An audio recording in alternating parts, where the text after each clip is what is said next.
Hey, this is Todd Toback, and welcome to the show. You are in for a special treat. We have a young lady here named Ashley who, just like you, scratched and clawed her way to her first deal. Maybe you're hungry to make that happen. Well, her story is going to inspire you. Not only did she start from nothing as a bartender, I don't know all the details, but I'm going to actually drag him out of there. But I can't imagine that she had a ton of resources getting started, and she went from basically zero to 2 to 5 deals a month. The most amazing part is that she now is building her rental portfolio and now does 2 to 5 deals every single month with pretty much zero marketing costs. So, Ashley, thank you so much for being on the show.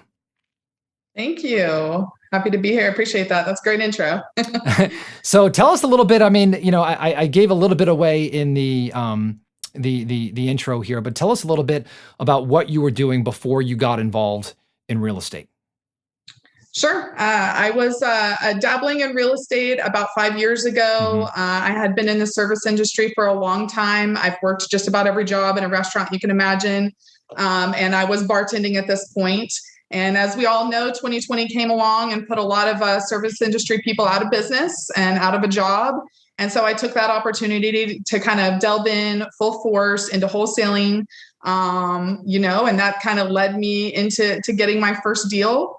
I've been full-time since 2020. I never went back to the bartending gig and never will, God willing. So do you mind if I ask how much you were make bartending?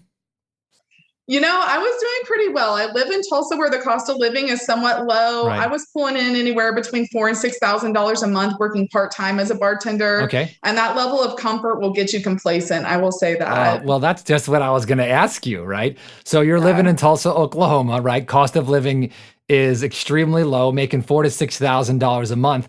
That's the danger zone, right? Yeah, that's totally. You can that's afford the everything.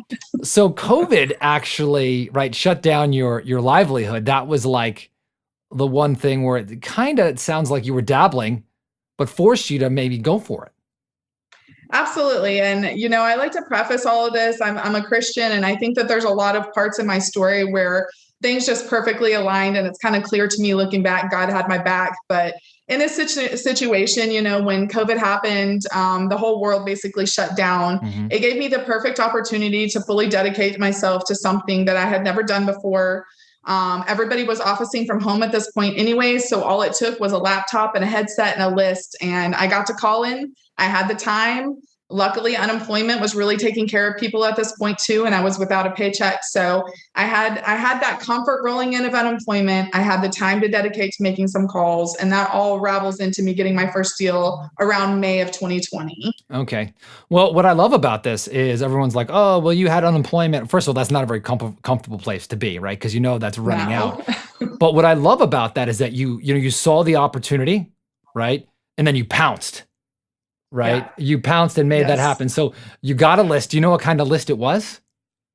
I think it was probably a high equity list. Okay. I went and basically took a position in acquisitions for a major wholesale company here in Tulsa. Okay. They're no longer in business, but they gave me all the tools that I needed, the dialers, the headset, the list, the script, the tiniest bit of training you've ever seen, and basically just threw me out there, right? Like, you've got the tools, do it. And, it was pretty rough at first. I can't say that being on the phone and cold calling is one of my natural strengths. It was definitely a forced thing for me. But after days and days of calling 300 people a day, you kind of just get used to the hanging up, the people being irritated with you. You just own it. And, at that point, I was also in some TTP training. I knew that every time someone hung up on me or somebody told me no, that I was one step closer to a yes. And perseverance kicks in, man. You just keep going and you'll get there.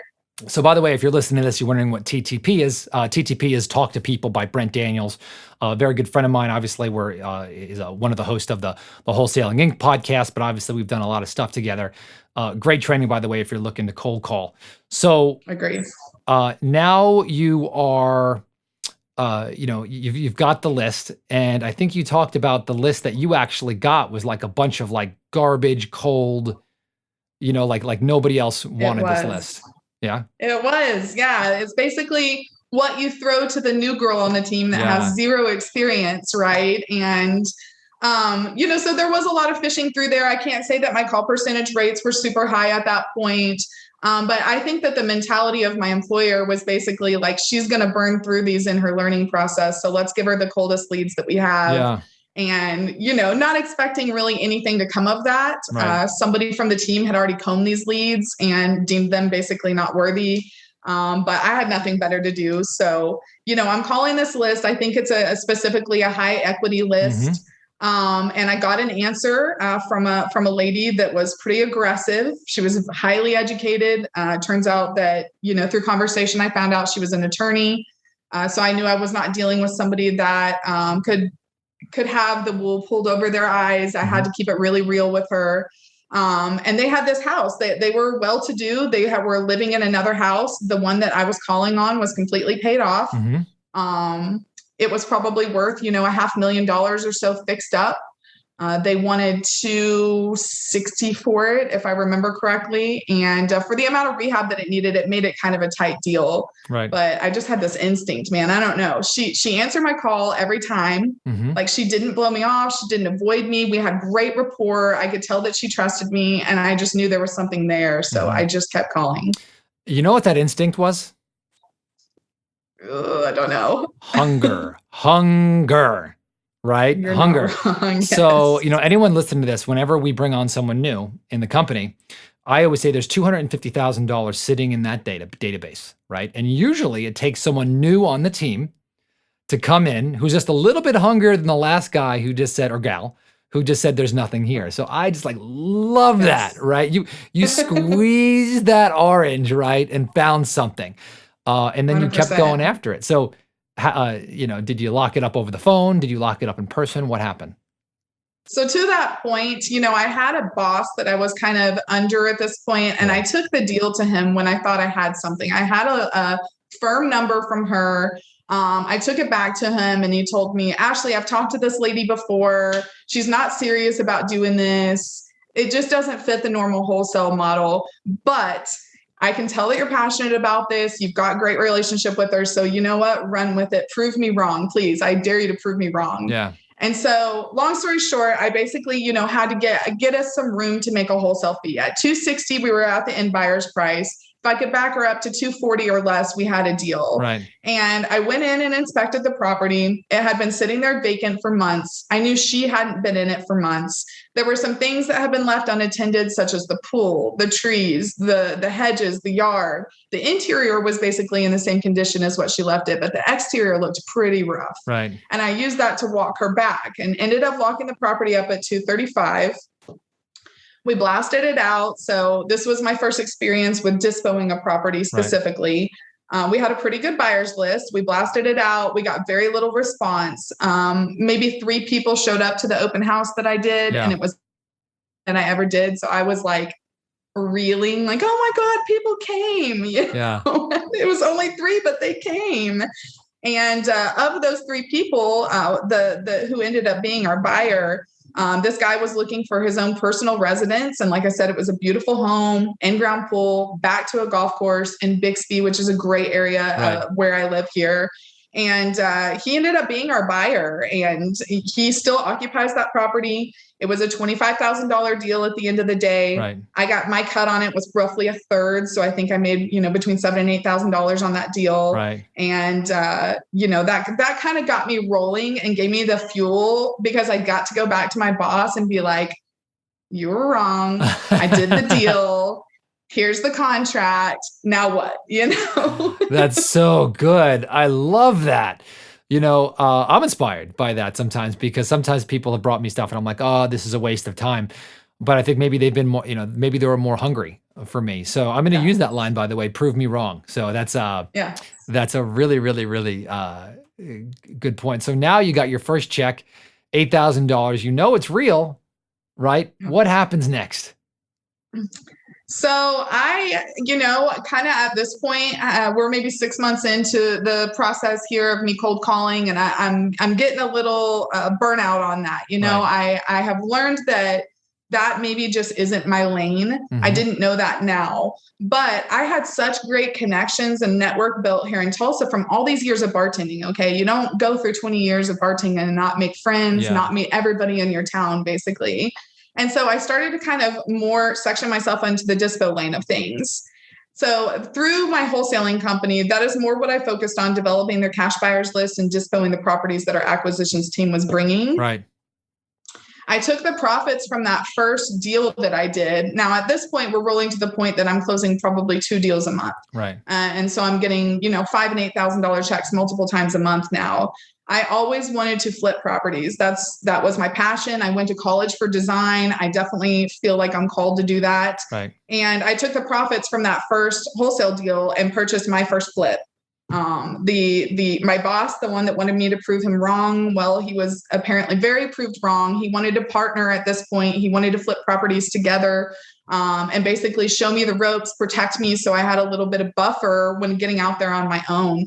I had been burned in the past with some partnerships. And so I really appreciated that. But we bought our first flip together. So I took the $8,000. We needed a $15,000 down payment on the first flip that we bought. And that was my half of the down payment. And, I don't know how much you want to go into that first flip, but we knocked it out of the park. And well, how much did you make on that? So we got a slamming deal on this house. I mean, my boss was so good at locking up deals. I'm going to give him credit where credit is due here. And the house appraised for $150,000. We had it locked up for $45,000. I think we sold it for full asking price at the end and chopped up a profit of about $43,000. Okay. That is a phenomenal deal. So, man, congratulations. Thank you. Thank you. So, now your business, that was next. So what does it look like today? And then I'm going to ask you to share 3 things that, you think people must do to succeed in this business. Okay. Well, these days, I will say that real estate changes really fast. Like once you enter this lane fully, it's insane how much your life can change in a short period of time. Since that flip was bought almost exactly 2 years ago, I flipped 8 properties since then, and I've been able to hold 6 of those 8. I'm doing it without a partner completely now. I'm able to get financing on my own. I've got all my down payment money, and I don't need that anymore, which was a huge goal of mine. I also took on another leg of this. I knew that I was undereducated when it came to the financing side of all of this, and I was probably overpaying for my money, like by taking partners. And so I took a job with this company. They had been kind of seeking me out for a couple of months. And last December, I took a commercial loan originator position with Stout Funding out of Oklahoma City. And that is more my mainstay right now. The wholesaling funds my portfolio. Those lump sum checks that come ever so often are fantastic. You touched on the fact that I'm doing between 2 and 5 deals right now, all on my own without any marketing or advertising cost. So that is all referral based. It comes back to this really strong network that I had built here in Tulsa. I'm very plugged into the networking groups, the RIA groups here and the Facebook pages. And deals come literally, I know it sounds wild to somebody that's just getting into this, but there comes a point where the deals literally will just fall in your lap. Right. You become known. Like, I think I'm probably known as like the dispo girl in Oklahoma now. Like if you've got a property, I can sell it for you. Right. I don't want it to always, be on the phone all day, every day anymore. I'm wearing too many hats at this point, but I JV with a lot of people. I'm getting money for a lot of people. I'm still sending out my list with my off-market properties. And then I'm building this owner finance contract for deed portfolio for myself. Oh, that's so great. All right. So, and you're building your dream, right? Which I love, right? And you're dumping and reinvesting that money and compounding it. I mean, I love it, right? The money goes back into the business or a piece of real estate. And a whole nother topic is obviously sometimes it sounds like you're probably going to be avoiding a lot of capital gains ordinary income on the portfolio. And that's a whole nother issue where you could make quote unquote more money. So Ashley, tell us a little bit about that. Like if you had to give somebody maybe 1 or maybe 2 or 3 pieces of advice that they must do when they're getting started and to succeed. Okay. Well, I actually went on a little bit of a social media rant on this recently, so it's been on my mind. Mhm. And there's a lot of people, especially after the on fire real estate market that we've seen over the last year or so, Yeah. coming into this for the first time. And one thing that I really make a point to tell everybody is that you've got to be a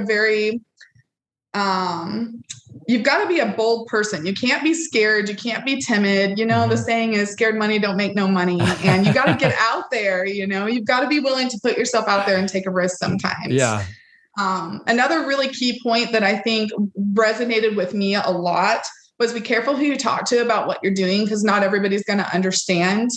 Even people with the best of intentions will sometimes give you bad advice or try to implement fear into your strategy. And I'm the type of person that, nervous and fear, those are not in my vocabulary. I'm going to boldly go out there and, if you fail, you learn, you fall forward, you keep going. And so, if you've got that type of spirit, and I think that the bartender thing, if you just think about the attitude and the demeanor of a bartender, I've heard it all. I've talked to everybody. Right. I've met celebrities. I've worked my butt off. Nothing scares me anymore. And so you've got to have that type of resiliency getting into this business. It's not easy. You've got to get in the left lane, and you've got to run fast, and you've got to fend off the haters, and be careful what type of advice you take from those around you. Right.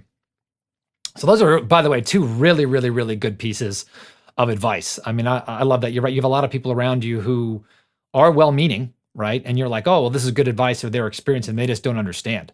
And so, and they don't understand where you're trying to go, and they haven't had the same pains, right? And they're also maybe not at the breaking point, right? Yes. That you're at, so that's pretty amazing.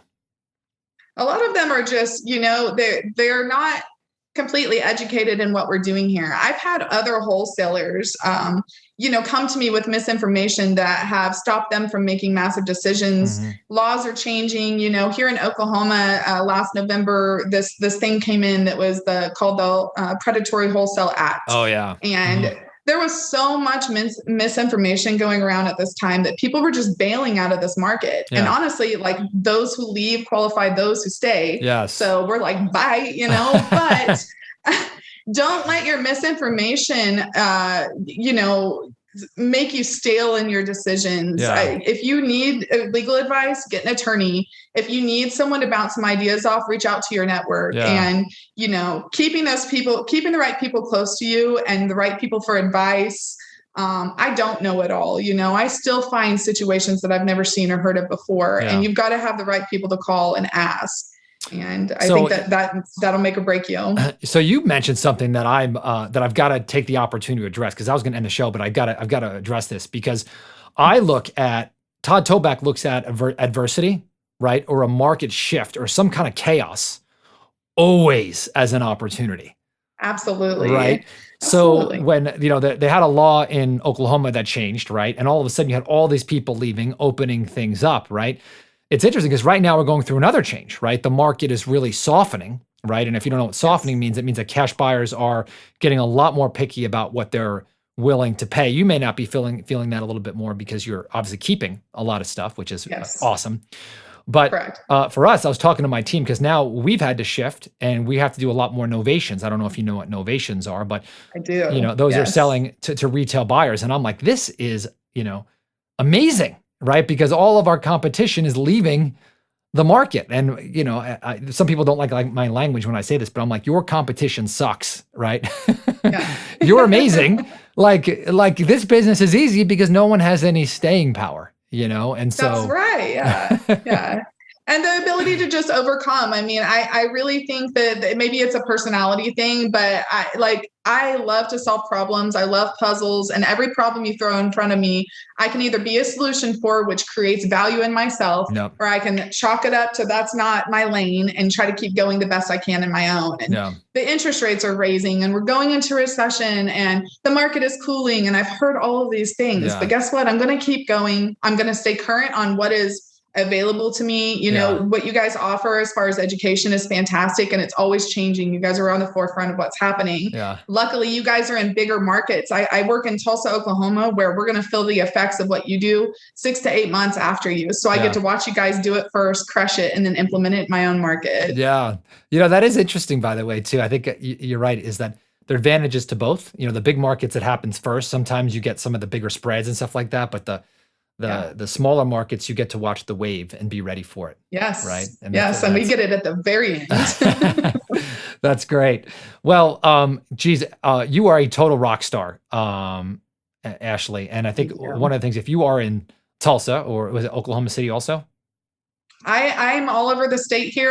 My home base is in Tulsa, but Okay. yes, all over Oklahoma. Well, if you want a joint venture or reach out, how do people get in touch with you? Guys, I'm happy to help JV on your deals. I'm here to get you funding for your deals as well. My email is tulsapropertysales@gmail.com. I've also got Instagram. You guys can search for me there. It's Now You See Me, and you spell CSEAY like my last name. Awesome. Awesome. Well, I actually ran into Ashley in the Wholesaling Inc. Facebook group. So if you're not a member, by the way, you should join. That's where I spend a lot of my, pretty much the only time on Facebook. So come out and check me out in the Wholesaling Inc. Facebook group, and I would love to chat with you. And man, it was just awesome interview.